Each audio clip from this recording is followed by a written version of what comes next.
The beautiful woman on the shore was gone. In her place was a creature that was both amazing and scary. Her lower body was like a huge fish with shiny scales in the dirty water. Her upper body was still human, but her eyes glowed with a strange light, and her hair moved around her head like living snakes. Now, her voice echoed in his mind. Let us see what you're truly made of.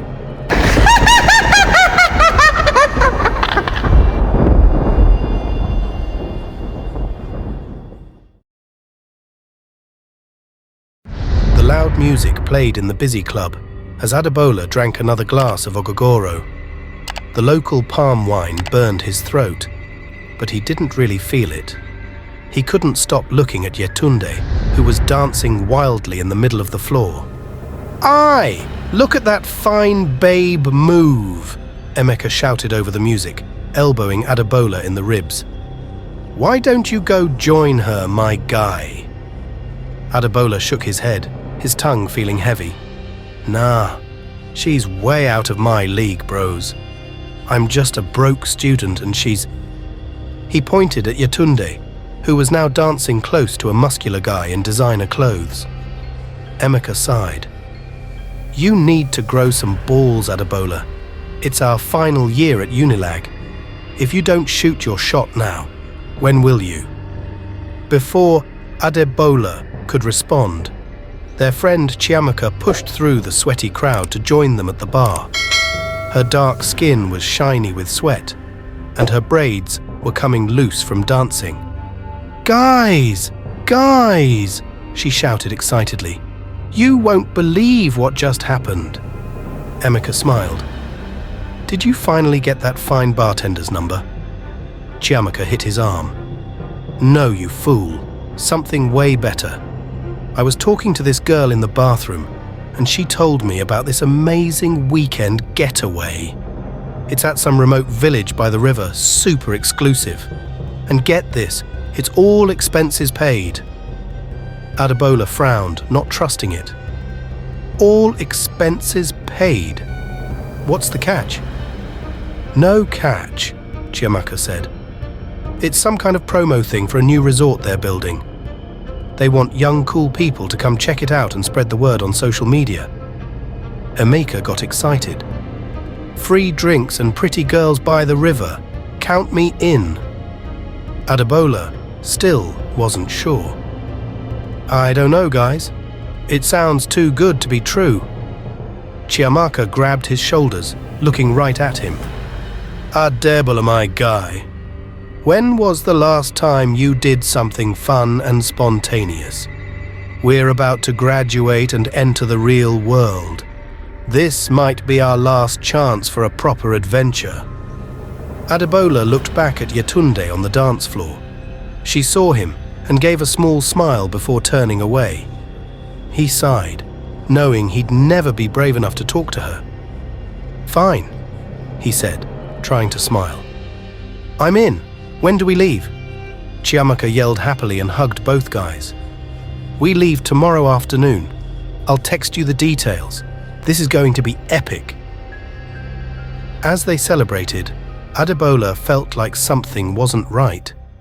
But he ignored it, wanting to show himself and Yetunde that he could be fun and spontaneous. They didn't know that the trip they were about to take would be much more than they expected. In the deep parts of the river, in the very place where they would supposedly party, something old and powerful was waking up, ready for new people to join its deadly game. The old bus shook as it drove on the dirt road, raising red dust clouds behind it. Adebola put his head on the window, resting against it while watching the green countryside go by. They had left Lagos hours ago, and towns and cities seemed to be getting further away with each minute. "Are you sure we're going the right way?" he asked Chiamaka, who was sitting next to him. She nodded, but looked a bit unsure. "That's what the directions say. We should be there soon." Behind them, Emeka was talking to Yetunde, who had surprisingly decided to join their sudden trip. Adebola tried to ignore feeling jealous. "I still can't believe you convinced me to come," Yetunde was saying, sounding amused. "I don't usually do things like this." Emeka gave her his best smile. "Life's too short to always play it safe, baby girl. Sometimes you gotta take a chance." Adebola rolled his eyes and looked back out the window. As they went around a bend, he saw sunlight shining on water. The thick forest had changed to a wide, slow river that curved through the land. "Look!" Chiamaka shouted, pointing. "That must be it!" Far away, they could see a group of grass-roofed huts by the river. As they got closer, Adebola saw some people near the water, waving happily. The bus stopped suddenly, and the driver turned to talk to them. "This is where you get off," he said in a rough voice. "I'll be back to pick you up on Sunday evening." As they got their bags and left the bus, Adebola felt like they were making a mistake. But before he could say anything, a group of smiling villagers surrounded them. "Welcome, welcome," a tall, beautiful woman said, stepping forward. She wore a colourful cloth wrap and had special marks on her face. "I am Amara, and we are so pleased you could join us. Come, let us show you to your accommodations." As they followed Amara through the village, Adebola noticed something was strange. The villagers smiled and waved, but their eyes looked empty. And even though the village seemed happy, there was a tense feeling in the air. They were taken to a big hut in the middle of the village. Inside, they found simple but nice things: woven mats on the floor, mosquito nets hanging from the ceiling, and a small table with a kerosene lamp. "You will stay here," Amara said. "Please make yourselves comfortable. Tonight, we feast in your honor." As she left, the four friends looked at each other with a mix of excitement and worry. "Well," Emeka said, lying down on one of the mats, "this should be interesting." As night came, the village was filled with the sound of drums and the glow of bonfires. The air smelled like spices and roasted meat. Adebola and his friends were taken to a clearing where long tables were set up, covered with different dishes. "Wow," Yetunde said, her eyes wide. "This is amazing." They sat down among the villagers, who kept giving them those strange, empty smiles. Adebola found himself sitting next to an old man whose skin was wrinkled and covered with faded tattoos. "You are brave to come here," the old man said in a quiet voice. Adebola frowned. "What do you mean?" But before the man could answer, Amara stood up and clapped her hands for attention. "Honored guests," she said, her voice loud enough for everyone to hear. "We welcome you to our humble village. Tonight, we feast and celebrate. But tomorrow..." A sly smile appeared on her face. "Tomorrow, we play a game." The crowd murmured with excitement. Adebola glanced at his friends, who looked as confused as he felt. "What kind of game?" Chiamaka asked. Amara's smile grew wider. "All in good time, my dear. For now, eat, drink, and be merry." As the feast went on, Adebola found himself relaxing despite his worries. The food was delicious, the palm wine flowed freely, and the atmosphere was fun. Even the villagers seemed to relax, laughing and joking with their guests. It wasn't until much later, as they walked back to their hut, full of food and drink, that Adebola remembered the old man's warning.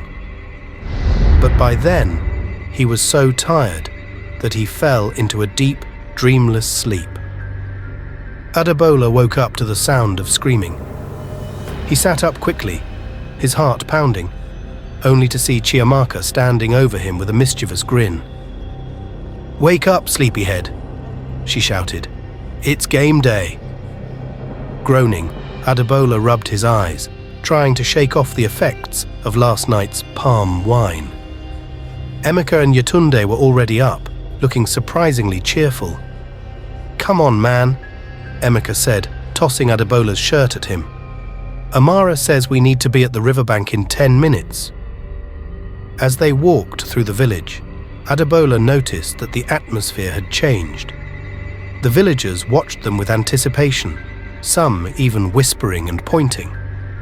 At the riverbank, they found Amara waiting for them. She stood at the water's edge, her feet just touching the gentle waves. In her hands, she held a small, intricately carved wooden box.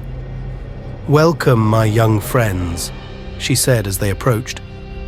"Are you ready to play?" Chiamaka nodded eagerly. "What are we playing?" Amara's smile became sharper.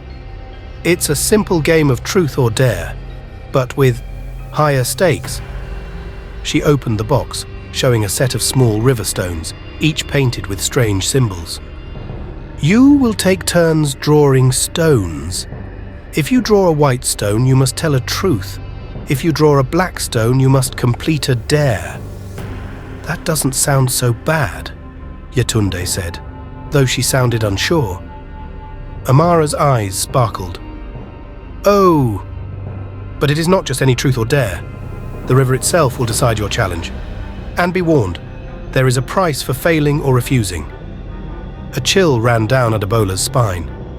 What kind of price? But Amara just smiled mysteriously. "Shall we begin?" Before anyone could object, she held out the box. "Who will go first?" Emeka, always the bold one, stepped forward. "I'll do it." He reached into the box and drew out a black stone. Amara took it from him, closing her eyes as if listening to something only she could hear. "The river has spoken," she said after a moment. "Your dare is to swim to the other side of the river and back." Emeka paled slightly. The river was wide, its waters dark and fast. Is that safe?" Amara shrugged. "That is for you to decide. But remember, there is a price for refusing." Emeka looked at his friends, then back at the river. Taking a deep breath, he took off his shirt and waded into the water. As he began to swim, Adebola couldn't shake the feeling that something was watching from beneath the surface. Emeka made it back to shore, panting heavily, but smiling with pride. As he climbed out of the water, Adebola thought he saw something long and snake-like disappear beneath the surface. "Well done," Amara said, her voice calm. "Who's next?" Yetunde stepped forward, her hand shaking a little as she reached into the box. She pulled out a white stone. Amara closed her eyes again, listening to the unseen voice of the river. When she opened them, her look was sharp. "Tell us, Yetunde, what is your deepest, darkest secret?" Yetunde's eyes widened in panic. I don't remember," Amara said softly. "There is a price for refusing." Yetunde took a shaky breath. I cheated on my university entrance exams," she whispered. "I bought the answers from a corrupt official. My whole academic career is built on a lie." Adebola and Chiamaka gasped in shock. Even Emeka looked surprised. Yetunde hung her head in shame, unable to look at them. "The truth can be a heavy burden," Amara said, "but the river accepts your offering." As the game went on, more secrets were revealed and dares completed. Chiamaka admitted to stealing money from her parents. Adebola was dared to stand in the river up to his neck for 5 minutes, fighting against the current that tried to sweep him away. With each round, the challenges became harder, the secrets more painful. And always, there was the feeling that something was watching, waiting just beneath the surface of the river. It wasn't until the sun began to set that Amara finally ended the day's game. "You have done well," she said. "Rest now. We will continue tomorrow." As they walked back to their hut, shocked and tired, Adebola finally spoke. "Guys, something isn't right here. This game, it's not natural." Chiamaka nodded, her usual cheerfulness gone. "I know what you mean. Did you see how the villagers were watching us? It's like they're expecting something to happen." "Maybe we should leave," Yetunde suggested, her voice small. "Quit and go back to Legos." But Emeka shook his head. "We can't. Remember what Amara said about the price of refusing. I don't think we have a choice anymore." As they reached their hut, Adebola looked back at the river. For a moment, he thought he saw a woman standing in the water, her long hair floating around her like seaweed. But when he blinked, she was gone. That night, sleep avoided Adebola. He tossed and turned on his mat, haunted by the events of the day and the fear of what was to come. Finally, unable to take it any longer, he slipped out of the hut and into the moonlit village. As he wandered aimlessly, he found himself drawn back to the riverbank. The water was silver in the moonlight, calm and beautiful. He was so lost in thought that he didn't notice the old man approach until he spoke. "You feel it, don't you?"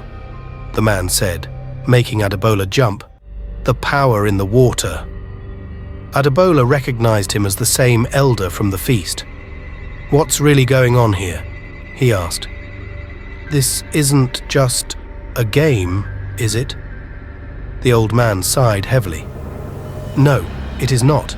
You and your friends have been caught in the web of MAMI Wata." "MAMI Wata?" Adebola frowned. He vaguely remembered stories his grandmother used to tell about a powerful water spirit who could appear as a beautiful woman. The old man nodded. "She is an ancient and powerful spirit. Some say she can give great fortune and success. Others say she brings only destruction. But all agree that her games are deadly." "But why us?" Adebola asked. "Why bring us here?" "MAMI Wata grows bored easily," the old man explained. "She seeks new players, new souls to play with, and your friend Chiamaka was all too eager to accept her invitation." Adebola's blood ran cold as he remembered Chiamaka's excitement about the trip, her insistence that they come. "So what do we do? How do we stop the game?" The old man's eyes were sad. "The game does not end until MAMI Wata is satisfied, or until there are no players left." "You mean—" Adebola couldn't finish the thought. "Be careful, young one," the old man said, turning to leave. "MAMI Wata's games are not just of the body, but of the mind and soul. Trust no one, not even those you call friends, for in the end, only one can win her favor." As the old man disappeared into the shadows, Adebola stared out at the river, his mind racing.